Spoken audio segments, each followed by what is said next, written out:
ഏവർക്കും പ്രദക്ഷിണത്തിന്റെ ഒരു പുതിയ വീഡിയോയിലേക്ക് സ്വാഗതം. ഇന്ന് നമ്മൾ ലളിതാ സഹസ്രനാമത്തിന്റെ അമ്മയെ അറിയാൻ എന്ന ലളിതാ സഹസ്രനാമ പരമ്പരയിലെ 11ാമത്തെ നാമമായിരിക്കുന്ന പഞ്ചതന്മാത്ര സായക എന്ന നാമമാണ് നോക്കാൻ പോകുന്നത്.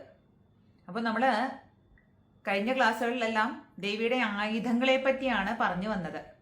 ഇന്ന് അവസാനത്തെ ആയുധമായിരിക്കുന്ന ആ പഞ്ചതന്മാത്ര സായക അതിനെ പറ്റിയാണ് നമ്മൾ പഠിക്കാൻ പോകുന്നത്. അപ്പോൾ നമുക്ക് തുടങ്ങാം. ഓം ഗം ഗണപതേ നമ. ഓം ശ്രീ ഗുരുഭ്യോ നമ. ഓം ശ്രീ മഹാദേവേ നമ. അപ്പോൾ പഞ്ചതന്മാത്ര സായക എന്ന് പറഞ്ഞ ദേവിയുടെ വലത്തെ ഷോൾഡറിൽ, അതായത് വലത്ത് തോളിലുള്ള ഫ്രണ്ടിലായിരിക്കുന്ന കയ്യിലാണ് ഈ പഞ്ചതന്മാത്ര സായകങ്ങളാകുന്ന ആയുധങ്ങൾ ദേവി പിടിച്ചിരിക്കുന്നത്. അപ്പൊ അതെന്താണെന്ന് നമുക്ക് നോക്കാം. ഈ പഞ്ചതന്മാത്രകൾ എന്ന് വെച്ചാൽ അത് ശബ്ദം, സ്പർശം, രൂപം, രസം, ഗന്ധം ഇവയാകുന്നു. അപ്പോൾ ആകാശത്തിൻ്റെ ഒരു സ്വഭാവമായിട്ട് പറയണതാണ് ശബ്ദം. അതുപോലെ സ്പർശം വായുവുമായിട്ട് ബന്ധപ്പെട്ട് പറയുന്നതാണ്. രൂപം അഗ്നിയുമായിട്ട് ബന്ധപ്പെട്ട് പറയുന്നത്.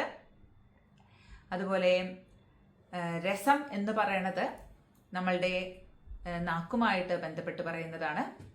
ഗന്ധം മൂക്കുമായിട്ട് ബന്ധപ്പെട്ട് പറയുന്നത്. അപ്പോൾ ഇതാണ് ഈ പഞ്ചതന്മാത്രകൾ: ശബ്ദ, സ്പർശ, രൂപ, രസ, ഗന്ധം. ഈ പഞ്ചതന്മാത്രകളെ സായകങ്ങളാക്കി ദേവി കയ്യിൽ പിടിച്ചിരിക്കുന്നു. സായകം എന്ന് പറയണത് എന്താ? അമ്പുകളാക്കിയിട്ട് 5 അമ്പുകളായിട്ട് ദേവി കയ്യിൽ പിടിച്ചിരിക്കുകയാണ്. അപ്പോൾ ഈ അമ്പ് പ്രയോഗിക്കാൻ ഉപയോഗിക്കുന്ന വില്ലെന്തായിരുന്നു? നമ്മൾ കണ്ടു. മനോരൂപേക്ഷുകോദണ്ഡ, മനസ്സിന്റെ രൂപമാകുന്ന ഇക്ഷുകോദണ്ഡം അഥവാ കരിമ്പും വില്ല്. അതിൽ നിന്നും തൊടുക്കുവാനാണ് ഈ 5 ശരങ്ങള്, ശബ്ദ, സ്പർശ, രൂപ, രസഗന്ധങ്ങളാകുന്ന ഈ 5 തന്മാത്രകള്. അപ്പൊ അതിന്റെ എന്താണ് അവയുടെ പ്രവൃത്തി എന്നുള്ള കാര്യങ്ങളൊക്കെ നമുക്ക് വിശദമായിട്ട് നോക്കാം. ഈ 5 തന്മാത്രകള് എന്താ ചെയ്യുന്നത്? അത് നമ്മളുടെ ഇന്ദ്രിയങ്ങളുടെ പ്രവർത്തനങ്ങളെ അത് പ്രചോദിപ്പിക്കും. ഇന്ദ്രിയങ്ങളെ ചോദിപ്പിക്കുന്ന കാരണങ്ങളാണ് ശബ്ദ, സ്പർശ, രൂപ, രസ, ഗന്ധങ്ങൾ. അതെപ്രകാരം ഒരു എക്സാമ്പിൾ പറയാം. നമുക്ക് ഒരാളെന്തെങ്കിലും പറയുന്നത് കേൾക്കുമ്പോൾ നമ്മൾ നമ്മുടെ ചെവി കൊണ്ട് അത് ശ്രദ്ധിക്കും, അല്ലേ? ചിലപ്പോൾ നല്ല കാര്യങ്ങളാകാം, ചിലപ്പോൾ ചീത്ത കാര്യങ്ങളാകാം, ചിലത് ഇഷ്ടമുള്ളതാകാം, അല്ലേ? അതുപോലെ ഇഷ്ടമുള്ളൊരു ഗന്ധം കിട്ടുമ്പോൾ ആ മൂക്ക് കൊണ്ട് അത് പിടിച്ചെടുക്കാൻ ശ്രമിക്കും. അപ്പോൾ അതുപോലെ തന്നെ ഇഷ്ടമുള്ള ഒരു രസം, ഇഷ്ടമുള്ള ഒരു രൂപം, അങ്ങനെ അല്ലെങ്കിൽ ഇഷ്ടമില്ലാത്തത് കാണുമ്പോൾ അകന്നു പോകാനുള്ള ഒരു ടെൻഡൻസി, ഇതെല്ലാം വരും. അങ്ങനെ ഈ ഇന്ദ്രിയങ്ങളെ ചോദിപ്പിച്ചുകൊണ്ട് അത് മനസ്സിലെ പല വികാരങ്ങൾ ഉണ്ടാക്കും.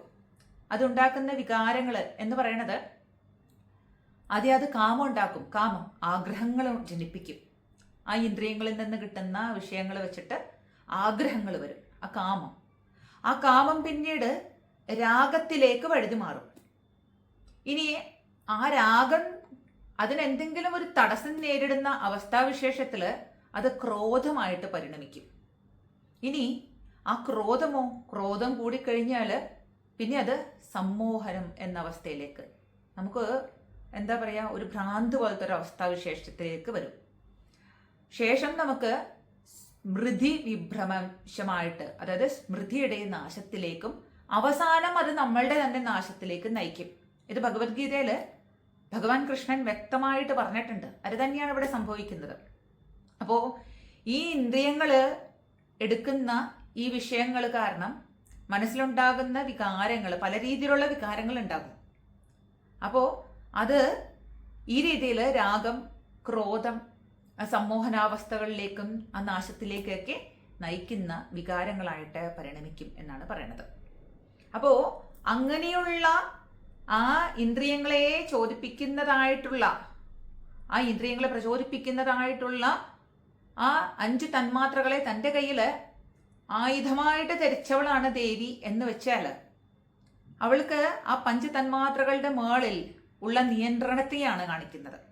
അപ്പോൾ സ്വയമേവേ ആ തന്മാത്രകളെ നിയന്ത്രിക്കാൻ സാധിക്കുന്ന ഒരു ദേവതയ്ക്ക് മാത്രമാണ് തന്നെ ഉപാസിക്കുന്നവർക്ക് ആ നിയന്ത്രണം സാധ്യമാക്കി കൊടുക്കുവാൻ സാധിക്കുകയുള്ളൂ.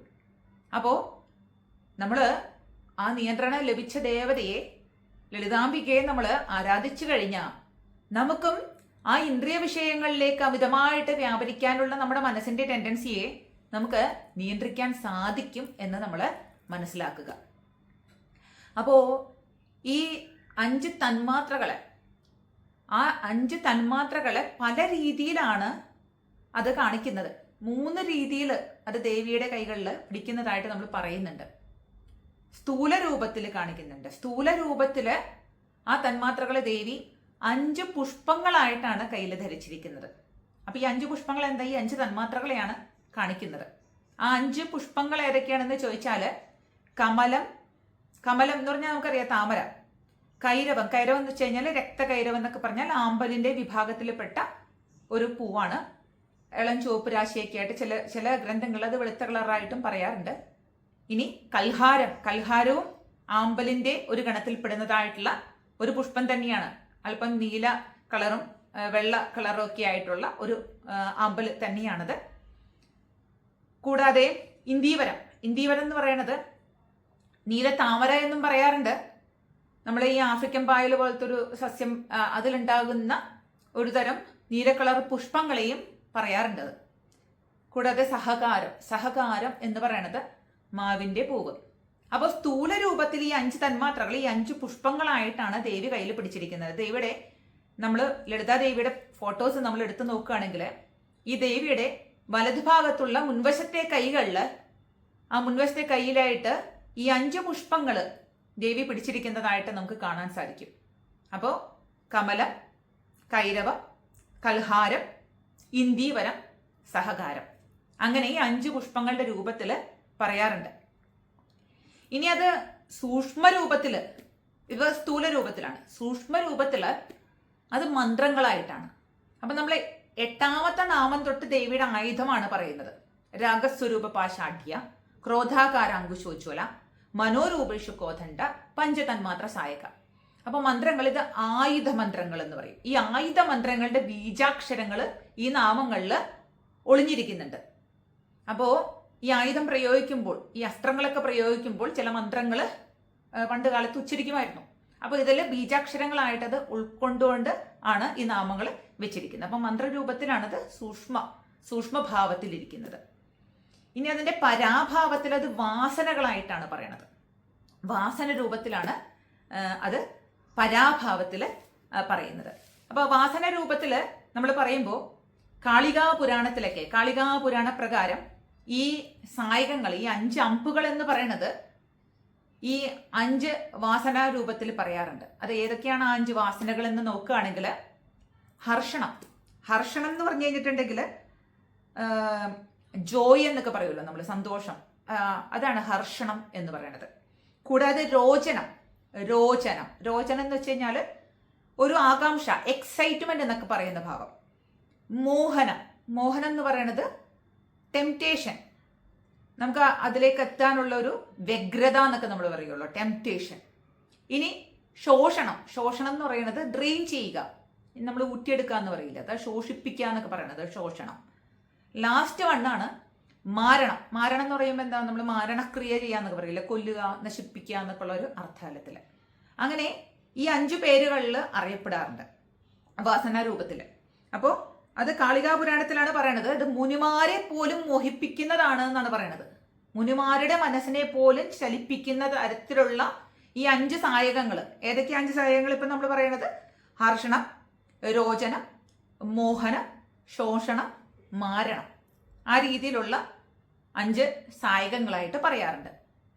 ഇനി അത് ജ്ഞാനാർണവത്തിൽ പറയുകയാണെങ്കിൽ, അതിനെപ്പറ്റി പറയണത് ഇത് ശോഭണം, ദ്രാവണം, ആകർഷണം, വശ്യം, ഉന്മാദം എന്ന പേരിലാണ് അത് പറഞ്ഞിരിക്കുന്നത്. ഏകദേശം അർത്ഥതലങ്ങൾ ഏകദേശം ഒരേപോലെ തന്നെയാണ് വരിക. അത് കൂടാതെ തന്ത്രരാജനിലാണെങ്കിൽ ഈ സെയിം തന്നെ ഈ 5 പറയുന്നത് അതിനെ മദനം, ഉന്മാദനം, മോഹനം, ദീപനം, ശോഷണം എന്ന പേരിലാണ് പറയപ്പെടുന്നത്. അപ്പൊ ഞാൻ നേരത്തെ പറഞ്ഞ പോലത്തെ സെയിം പർപ്പസ് തന്നെയാണത്. അതായത് ജോയ്, എക്സൈറ്റ്മെന്റ്, ടെംപ്റ്റേഷൻസ്, ഡ്രെയിൻ ചെയ്യുക, അവസാനം അത് നശിപ്പിക്കുക എന്നുള്ള ഒരു ഭാവത്തിലേക്ക് എത്തുന്നത്. അങ്ങനെയുള്ള സായകങ്ങൾ. അപ്പൊ സായകങ്ങളെ സ്ഥൂലമായിട്ടും സൂക്ഷ്മമായിട്ടും പരാഭാവത്തിലും അത് കാണിക്കുന്നുണ്ട്. അങ്ങനെയുള്ള ആ സായകങ്ങളാണ് ദേവി കയ്യിൽ പിടിച്ചിരിക്കുന്നത്. അപ്പൊ അതിന്റെ പ്രക്രിയ ഇതാണ്. ഈ രീതിയിലാണ് അത് മനസ്സിനെ എന്ത് ചെയ്യും? അത് മതിക്കും. ഈ സായകങ്ങൾ, ഈ 5 തന്മാത്രകൾ, ശബ്ദസ്പർശ രൂപ രസഗന്ധങ്ങളാകുന്ന ഈ തന്മാത്രകൾ മനസ്സിനെ ഉന്മദിപ്പിക്കുന്ന തരത്തിലുള്ള തന്മാത്രകളാണ്. അങ്ങനെയുള്ള ആ 5 സായകങ്ങളെ ആയുധമാക്കി ധരിച്ച ആ ദേവി അതിൽ പൂർണ്ണമായ നിയന്ത്രണം ഉള്ളവൾ തന്നെയാണ്. അപ്പൊ തൻ്റെ ഭക്തന്മാർക്ക് ഈ വക മനസ്സിനെ ഉന്മദിപ്പിക്കുന്നതായിട്ടുള്ള ഈ വികാരങ്ങളെ നിയന്ത്രിപ്പിക്കാൻ വേണ്ടിയിട്ട് ദേവി ഒരു കഴിവ് കൊടുക്കും അവൾ ഉപാസിച്ചു കഴിഞ്ഞാൽ. ഇനി ഈ പഞ്ചതന്മാത്ര സായക എന്ന് പറയുമ്പോൾ അതിൽ സായക അത് അമ്പ് എന്നുള്ള അർത്ഥമല്ലാതെ പുറപ്പെടുക എന്നുള്ളൊരു അർത്ഥവും കൂടി അതിനുണ്ട്. അങ്ങനെയാണെങ്കിൽ പഞ്ചതന്മാത്രകളായി പുറപ്പെട്ടവളാണ് ദേവി എന്ന് പറയാം. അപ്പൊ എന്തിനാ ഈ പഞ്ചതന്മാത്രകളായിട്ട് ദേവി പുറപ്പെടണേ? ഈ പഞ്ചതന്മാത്രകളാണ്, ഈ ശബ്ദസ്പർശ രൂപ രസഗന്ധങ്ങളാകുന്ന ഈ 5 തന്മാത്രകളാണ് 5 ഭൂതങ്ങളുടെ അടിസ്ഥാനമായിട്ട് നിൽക്കുന്നത്. അപ്പൊ 5 ഭൂതങ്ങൾ ഏതൊക്കെയാ? ആകാശം, വായു, അഗ്നി, ജലം, ഭൂമി. അതിന്റെ അടിസ്ഥാനമായിട്ട് നിൽക്കുന്നതാണ് ഈ തന്മാത്രകൾ. അപ്പൊ അതിൽ നിന്നുമാണ് ഈ 5 ഭൂതങ്ങൾ ഉണ്ടാകുന്നത്. ഈ 5 ഭൂതങ്ങളിൽ നിന്നാണ് ഈ ചരാചര രൂപങ്ങൾ ഉൾക്കൊള്ളുന്നതായിട്ടുള്ള ഈ പ്രപഞ്ചം ഉണ്ടായിരിക്കുന്നത്. അപ്പോ പഞ്ചതന്മാത്രയെ പുറപ്പെടുക എന്ന് പറഞ്ഞു കഴിഞ്ഞാല് അവളുടെ മായാശക്തി അതുപയോഗിച്ചിട്ടാണ് ഈ പ്രപഞ്ചം അവളെ നിർമ്മിക്കുന്നത്. ആ പ്രപഞ്ചത്തിന്റെ സൃഷ്ടിക്ക് വേണ്ടിയിട്ട് പഞ്ചതന്മാത്രകളായിട്ട് പുറപ്പെട്ടവള് അമ്മ തന്നെയാണ്. അമ്മയുടെ വിവിധ ഭാവങ്ങളാണല്ലോ നമ്മൾ ഈ കാണുന്നതെല്ലാം. ഈ കാണുന്ന ചരാചരങ്ങൾ എന്ന് പറയുന്നത് എല്ലാം അമ്മയാ. അമ്മയല്ലാതെ വേറെ ഒന്നും തന്നെ ഈ പ്രപഞ്ചത്തിൽ ഇല്ല. അപ്പൊ അങ്ങനെയുള്ള ആ ദേവിയെ പഞ്ചതന്മാത്ര സായക എന്ന് പറയാം. അപ്പൊ ഈ നാമങ്ങളിലൂടെ ആദ്യത്തെ രാഗസ്വരൂപ ഭാഷാഢ്യ എന്ന് പറയുമ്പോൾ അത് ഇച്ഛാശക്തിയാണ് കുറിച്ചെന്ന് പറഞ്ഞു. ക്രോധാകാരാങ്കുശോജ്വല എന്ന് പറയുമ്പോൾ ക്രോധം ജ്ഞാനമായിട്ട് പറയാൻ ജ്ഞാനശക്തിയാണ്. ഇനി അവസാനം പറഞ്ഞ 2 നാമങ്ങള്, അതായത് മനോരൂപേക്ഷു കോധണ്ഡ പഞ്ചതന്മാത്ര സായക എന്ന് പറയുമ്പോൾ അത് ക്രിയാശക്തിയാണ്. അപ്പോൾ ഇച്ഛാശക്തി, ജ്ഞാനശക്തി, ക്രിയാശക്തി, അങ്ങനെയും ഈ ആയുധങ്ങളെ പറയാറുണ്ട്. അപ്പോൾ പ്രപഞ്ചത്തിന്റെ സ്ഥിതിക്ക് കാരണമാകുന്ന രാഗവും ക്രോധവും, രാഗമില്ലാണ്ട് സന്തുലനാവസ്ഥ നിലനിൽക്കില്ല, രാഗവും ക്രോധവും വേണം. അതുപോലെ മനസ്സാകുന്ന ഇഷ്യുകോദണ്ഡ, ആ മനസ്സിൽ വരുന്ന കാമം, ക്രോധം, അപ്പൊ മനസ്സിനെ ഉന്മദിപ്പിക്കുന്നതായിട്ടുള്ള ആ പഞ്ചതന്മാത്രകള്, ഇതിനെപ്പറ്റിയെല്ലാം നമ്മൾ ഈ നാമങ്ങളിലൂടെ എല്ലാം വിശദമാക്കി കഴിഞ്ഞു. അപ്പൊ അങ്ങനെയുള്ള ആയുധങ്ങളെല്ലാം ധരിച്ച ആ ലളിതാ പരമേശ്വരിയാണ് നമ്മൾ ആരാധിക്കുന്നത്. അപ്പൊ ഈ തത്വം എല്ലാം മനസ്സിലാക്കിയിട്ട് നമ്മൾ ദേവിയുടെ ആരാധന നടത്തുകയാണെങ്കിൽ അതിനൊരു അല്പം കൂടി ഫലസിദ്ധി കൂടും, നമ്മൾ അറിഞ്ഞുകൊണ്ട് ദേവി ഉപാസിക്കുകയാണെങ്കിൽ. അപ്പൊ ഏവരും നല്ല രീതിയിൽ സഹസ്രനാമം പഠിച്ച് ദേവിയെ ഉപാസിക്കുക. ഏവർക്കും നന്ദി, നമസ്കാരം.